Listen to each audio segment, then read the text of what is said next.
Hi అండి, అందరికీ నమస్తే. సింపుల్గా టేస్టీగా అయిపోయే పచ్చి మామిడికాయతో రసం ఏ విధంగా చేయాలో చూపించిపోతున్నాను, చూసేయండి.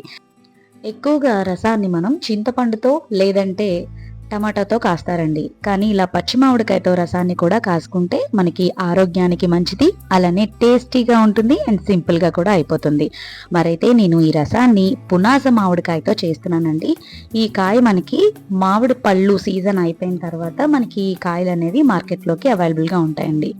ఈ మామిడికాయ మనకి పచ్చిగా ఉన్నటప్పుడే పులుపు అనేది ఉంటుందండి. ఇది కాస్త పండిందంటే పులుపు అనేది తగ్గి కాస్త తీయదనం అనేది వస్తుంది. ఇలా మార్కెట్లో మీరు కొనేటప్పుడే కాస్త ఈ కాయని చెక్ చేసుకొని పచ్చిగా ఉన్న కాయతో రసం పెట్టుకుంటామండి. ఇది కాస్త పండిందంటే టేస్ట్ అనేది బాగోదు. ఈ మామిడికాయ అనేది మనకి ఇలా రౌండ్గా గుండ్రంగా ఉంటుందండి. ఇది పుల్లగానే ఉంటుంది. ఇది ఒక్క మామిడికాయ వేసుకుంటే సరిపోతుంది. ఫుల్లో ఒక కాయని మొత్తం తీసుకున్నాను. అది మొత్తం చెక్కు అంతా తీసేసి ఇలా ముక్కల కింద కట్ చేసుకున్నాను. ఇప్పుడు వీటిని ఈ ముక్కలన్నిటిని మనం రసం ఎంత అయితే పెట్టుకుంటామో అంత క్వాంటిటీ వాటర్ని తీసుకొని అందులో మామిడికాయ ముక్కల్ని వేసేయండి. అలాగే ఒక 2 పచ్చిమిరపకాయలు ఇలా నిలువుగా కట్ చేసుకొని వేసుకోండి. ఆ తర్వాత కాస్త పసుపు, ఇలా పసుపును వేసుకొని స్టవ్ మీద పెట్టుకొని మామిడికాయ ముక్కలు కాస్త మగ్గించుకోవాలండి. ఇది మనకి 8 నుండి 10 నిమిషాల లోపే ముక్కలు అనేవి కాస్త మెత్తబడతాయి.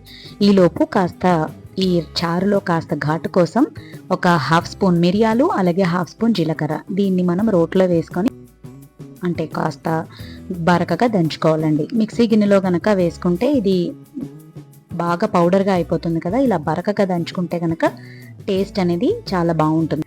ఇప్పుడు ఇందులో ఒక 6 వెల్లుల్లి రొబ్బల్ని వేసి ఇలా పొట్టు తీసేసి దీన్ని కూడా కచ్చాపచ్చిగా దంచుకుంటున్నాను. ఇప్పుడు ఈ మిశ్రమాన్ని మనం ఒక బౌల్లో తీసుకొని సెపరేట్ చేసుకుందాం.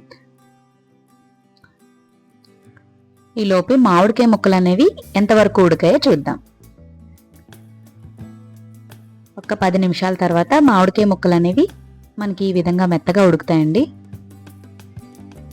ఇలా ఉడికితే సరిపోతుంది. ఇప్పుడు ఈ మామిడికాయ ముక్కల్ని సెపరేట్ చేసేసుకుందాం. దీన్ని నేను ఒక మిక్సీ గిన్నెలో వేసుకుంటున్నానండి. కాస్త చల్లారిన తర్వాత మిక్సీ పట్టుకుందామండి. ఇందులో వేసిన పచ్చిమిర్చిని మనం సెపరేట్ చేసుకొని ముక్కల్ని మాత్రం మనం మెత్తగా పేస్ట్ చేసేసుకుందాం. ఆ తర్వాత ముక్కల్ని సెపరేట్ చేసిన ఈ వాటర్ అనేది ఉంది కదా, దీన్ని మనం యూజ్ చేసుకొని రసం పెడదామండి. రసాన్ని ఈ గిన్నెలో పెట్టుకుంటున్నాను. అలా సెపరేట్ చేసి పెట్టుకున్న ఈ వాటర్ని మనం ఇందులో వేసేసుకుందాం. ఇలా మిక్సీ చేసి పెట్టుకున్న ఈ మామిడికాయ పేస్ట్ ఉంది కదా, దీన్ని మనం ఇందులో వేసేసుకుందామండి.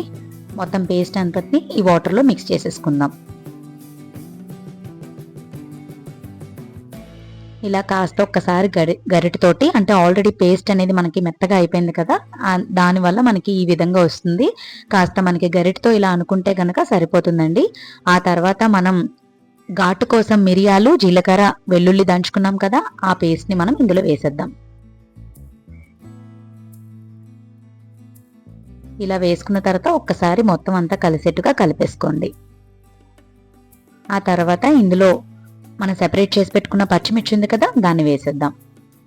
ఆ తర్వాత ఫ్లేవర్ కోసం కాస్త కొత్తిమీర, అలాగే కరివేపాకు, వీటిని నేను రొబ్బలతో పాటు వేస్తున్నానండి. ఒక 2 రొబ్బలు వేస్తున్నాను. అలాగే టేస్ట్కి తగ్గట్టు కొంచెం ఉప్పుని, ఇవన్నీ ఒక్కసారి కలుపుకొని మనం స్టవ్ మీద మరిగించుకుందామండి.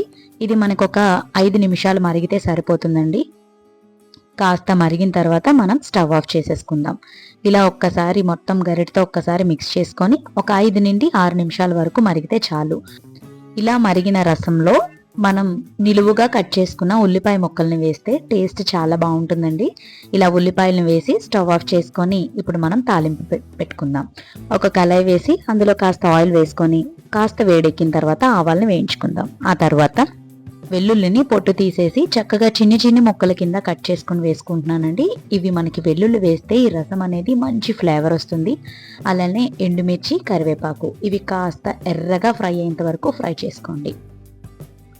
ఇప్పుడు మనకి పచ్చి మామిడికాయ రసానికి ఇంగు వేస్తే టేస్ట్ చాలా బాగుంటుందండి. కాస్త ఒక 1/2 స్పూన్ ఇంగు వేస్తున్నాను. ఇది కూడా ఒక 2 నిమిషాలు ఫ్రై చేసుకొని మనం ఈ తాలింపు అనేది ఆ రసంలో వేసేద్దాం.